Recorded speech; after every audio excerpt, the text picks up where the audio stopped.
That was then, this is now by S.E. Hinton, Day 1.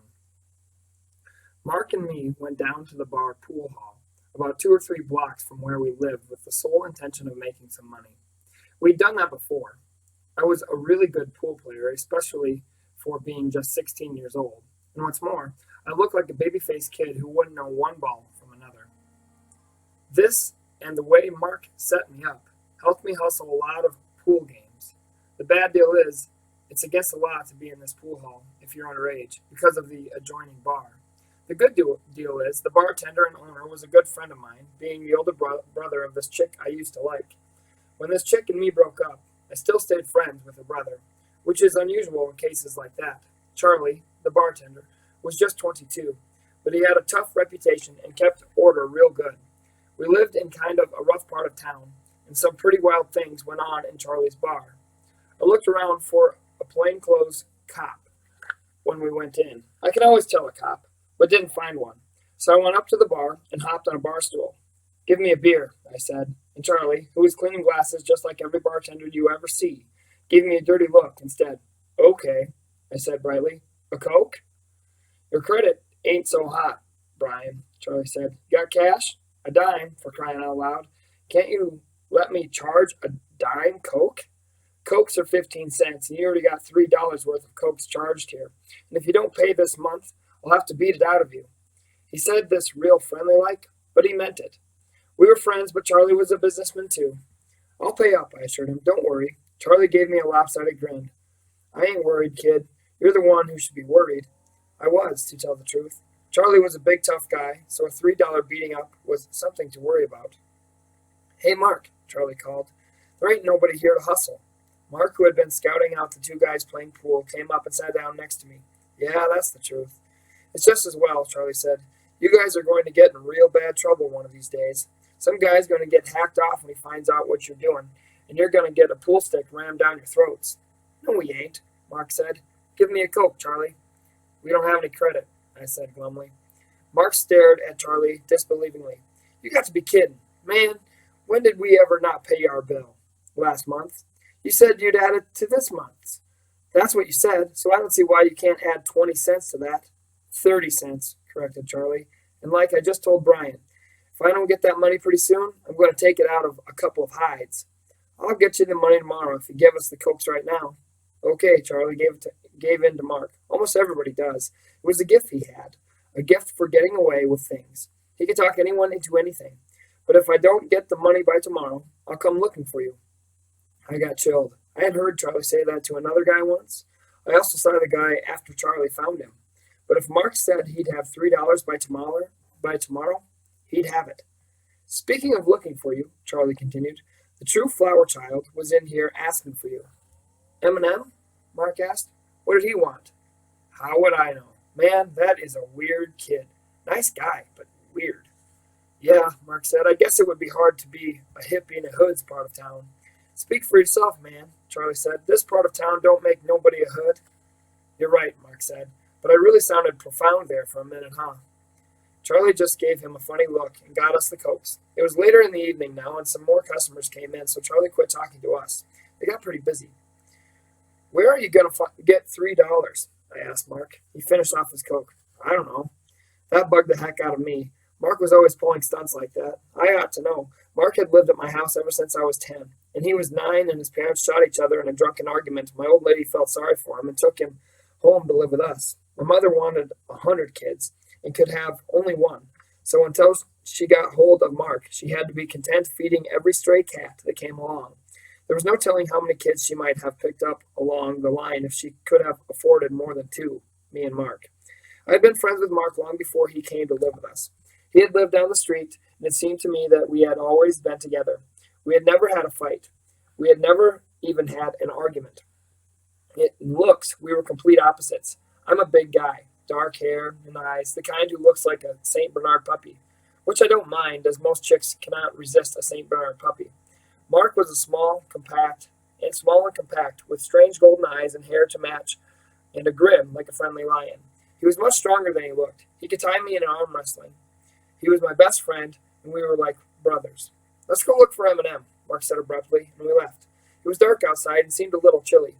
This was probably because school had just started, and it always seems like fall when school starts, even if it's hot. Charlie's bar was on a real crummy street, with a lot of other bars whose bartenders kicked us out when we strolled in. A movie house, a drugstore, a second-hand clothes store that always had a sign in the window saying, "We buy almost anything." And from the looks of their clothes, they did. When my old lady went into the hospital, we got so low on money that I bought some clothes there. It's pretty lousy buying used clothes. We found Eminem in the drugstore reading Newsweek, which shows what a weird kid he was, since there was plenty of skin mags and things to read.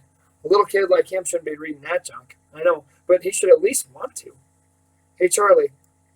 Hey, Charlie said you was looking for us, Mark greeted him. Eminem looked up at him. Yeah? How you guys doing? Eminem was the most serious guy I knew. He always had this wide-eyed, intense, trusting look on his face, but sometimes he smiled, and when he did, it was really great.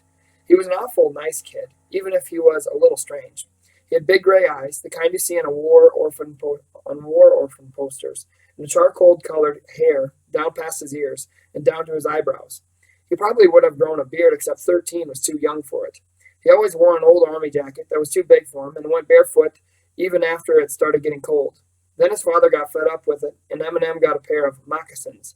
He had a metal piece symbol hanging down his neck on a piece of rawhide string, and he got his nickname from his addiction to M&Ms, the kind of chocolate candy that melts in your mouth, not in your hand. For years, I'd never seen Eminem without a bag of that candy. I don't know how he ate those things all day, day after day. If I did that, my face would break out like nothing you'd ever seen. You want an M&M? He held out a bag toward us. I shook my head, but Mark took one, just to be polite, since he didn't like sweet stuff. You wanted to see us for something? Mark reminded him. Yeah, I did, but I forgot what for. He was like that, real absent-minded. My sister's home, he added as an afterthought. No kidding? Asked Mark tactfully, thumbing through a Playboy. Which one? Eminem had a million brothers and sisters, most of them younger. They all looked alike, and it was really funny to see him out somewhere with 4 or 5 little carbon copies, with dark hair and big serious eyes hanging all over him. If I had to be a babysitter all day and night, I'd lose my temper and kill one of those brats. But then, Eminem never lost his temper. My older sister, Kathy, you know. Yeah, I remember, I said, only I didn't remember too well. Where's she been? She went to a private school last year, in the summer. She's been staying with my aunt. She had to come home, though, because she ran out of money. She paid for it all with her own bread. Must be smart, I said. I couldn't remember what she looked like. I had never paid any attention to her. She as smart as you? No, Eminem said, still reading. He wasn't bragging. He was telling the truth. He was a very honest kid.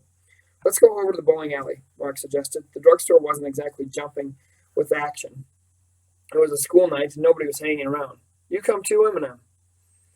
It was a long walk to the bowling alley, and I wished for the 100th time I had a car. I had to walk everywhere I went.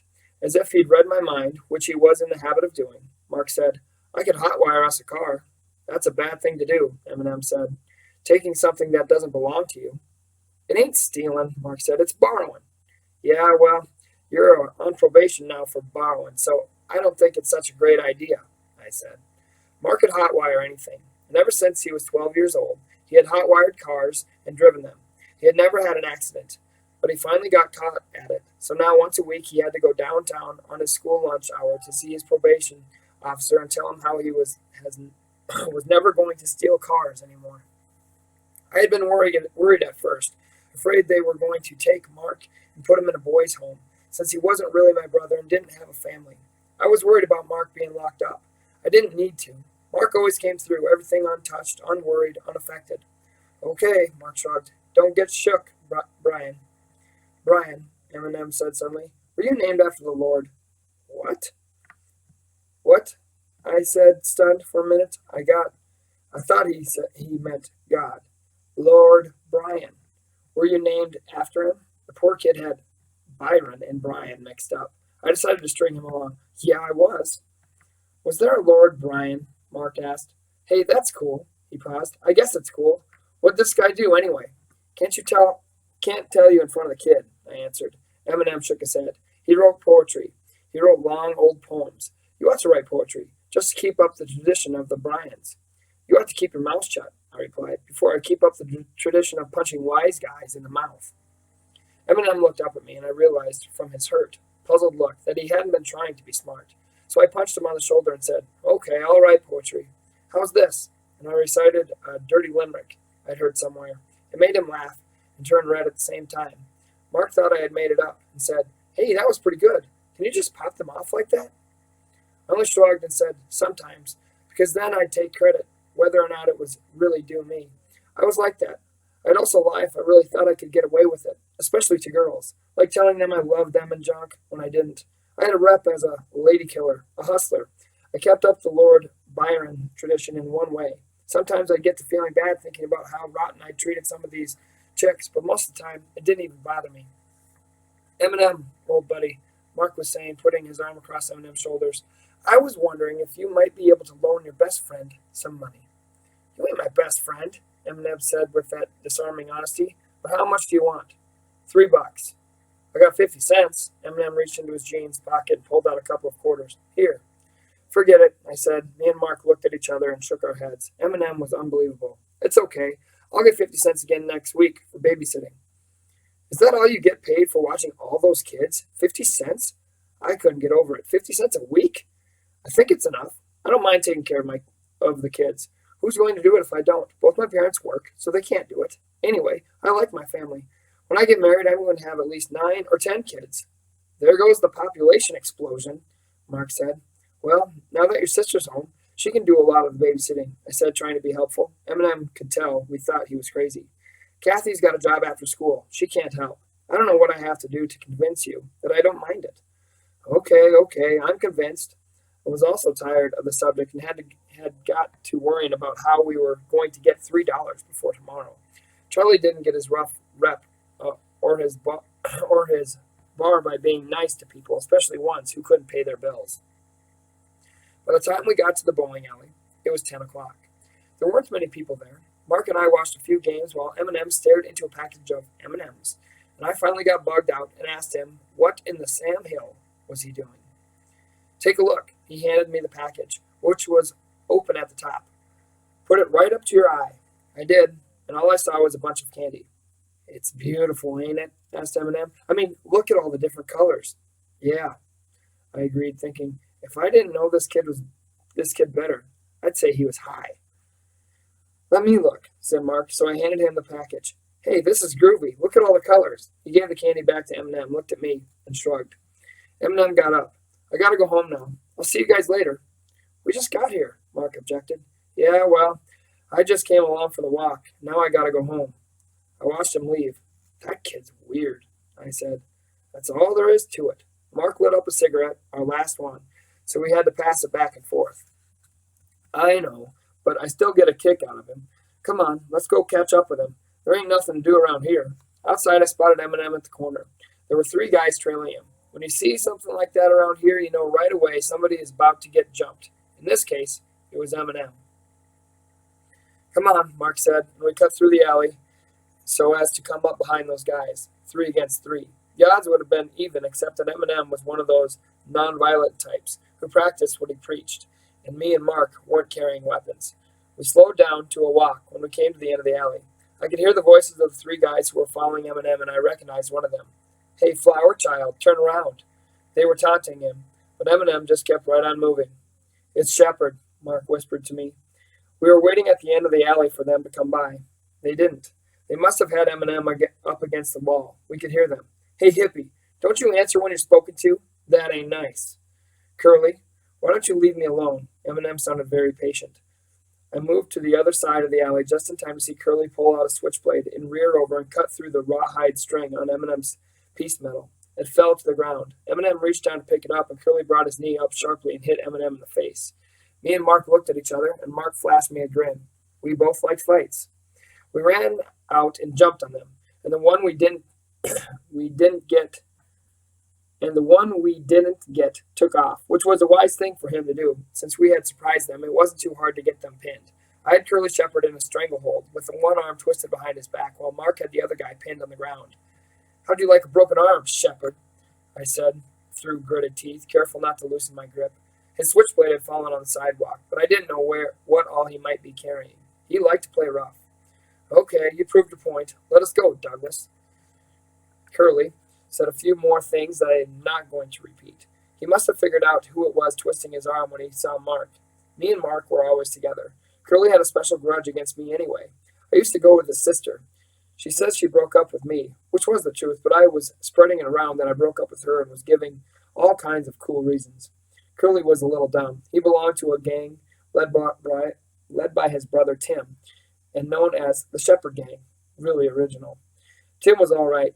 At least he had a few brains, but I considered Curly a dumb hood. Look, we didn't hurt him. That was a lie, because Eminem was sitting there against the wall, and already his cheek was swelling up and turning purple. He was trying to tie the ends of the rawhide string together, and his hands were shaking. Let them go, said Eminem. I'm okay. I gave Curly's arm an extra twist for good measure, and then gave him a shove that almost sent him sprawling. Mark let the other guy up, but when he was almost to his feet, Mark gave him a look, a good swift kick. They left, cussing us out, partly in English and partly in sign language.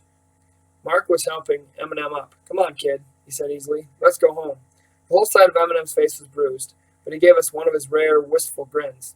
Thanks, you guys. Mark suddenly laughed. Hey, look what I got. He waved 3 $1 bills at me. Where'd you get that? I asked, although I knew good and well where he got it. Mark was very quick. Nobody had to teach him how to hotwire a car or to pick a pocket. It was a donation, Mark said seriously, for the cause. This was an old joke, but Eminem fell for it. What cause? Because we owe it to Charlie, Mark said, and Eminem almost laughed, but instead winced with pain. And I was really feeling good. I could quit worrying about Charlie's beating us up. Mark suddenly poked me. You still in the mood for a little action? Sure, I said. Mark motioned toward the next intersection. There was a black guy standing there waiting for the light to change. We could jump him, Mark said, but suddenly Eminem spoke up. You make me sick. You just rescued me from some guys who were going to beat me up because I'm different from them, and now you're going to beat someone because he's different from you? You think I'm weird. Well, you're the weird ones. Both Mark and I stopped walking and were staring at Eminem. He was really shook up. He was crying. I couldn't have been more stunned if I had begun to dissolve. You don't see guys crying around here, not unless they have a lot better reason than Eminem had. He suddenly took off running, not looking back. I started to take a few steps after him, but Mark caught me by the arm. Leave him alone, Mark said. He's just all uptight from getting jumped. Yeah, I said. That made sense.